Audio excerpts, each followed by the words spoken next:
most of you undo good studying by not sleeping adequately. We're not sure exactly how, but there's something going on. It involves the hippocampus. It involves the storage from a transitory long-term memory to a permanent, what we call consolidation. But we're getting increasing evidence that that consolidation process is dependent on rapid eye movement sleep, which if you're an adult happens about every hour and a half once you fall asleep. If you're not getting a good night, typically around 8 hours, you're not getting enough REM. What you've studied doesn't become permanent. And I can tell you there are studies that show simply by getting better rest, some students improve markedly in their performance because their brain now stores it a lot more efficiently. By the way, if you know anybody with sleep apnea, biggest thing they'll tell you is, I can't remember anything. My brain's shot. It's like my memory's gone. Yeah, it is, because your REMing isn't happening, because you wake up so often, and you can't consolidate and store permanent memories. Here's the funny thing. There's no money to be made by telling people to get more sleep. So you don't hear about it on TV. Sylvian isn't telling you to get better sleep because they don't make any money. I tell students, and they go, yeah, that's nice. But they continue to use their time for other things. It's kind of interesting, isn't it? The best advice, sleep better, and most of you will do better. Most of you won't even begin to take it. And I know why. You got so many other things to do. I'd ask you this, are they important?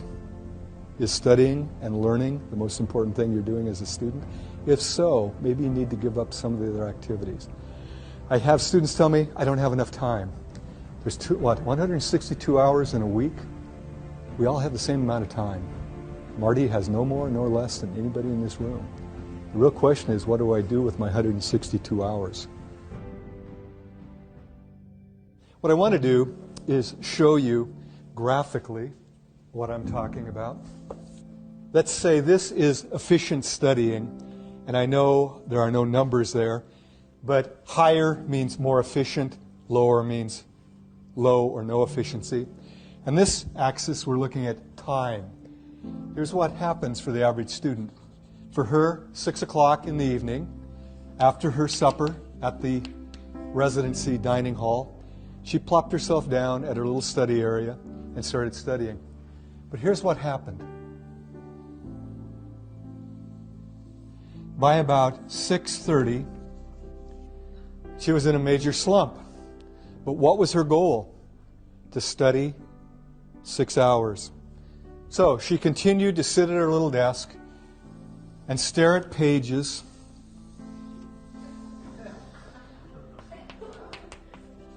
until midnight. She was at her desk 6 hours. How long did she actually study? About 20, 30 minutes. Now, there's a simple concept in psychology that all of you are aware of. Things that are reinforced, we tend to do more of. Things that are punished or ignored, we tend to do less of. You know, we operate by those principles to a large degree. If you're sitting there for 6 hours, are you feeling good? No. Once you get here, you're looking at your book going, I hate geography. I hate literature. I hate psychology. All the things we're trying to get you to fall in love with, you're hating it. And so her actual good studying was followed by 5.5 hours of pain and misery. I would bet you, I don't know for a fact, that as the quarter progressed, she sat down, and finally she was done before she even started. She sat down and just stared at a book, and she flunked every class. The moment you start to slide, you're shoveling against the tide.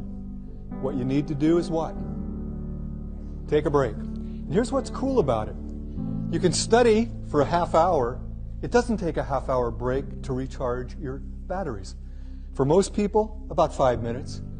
And this is where you go away, do something fun for 5 minutes, and actually say, this is my treat for having studied for 30 minutes effectively. Go back, and here's what happens. Your efficiency is nearly 100%. Study a half hour, take a break. Study a half hour, study a half hour.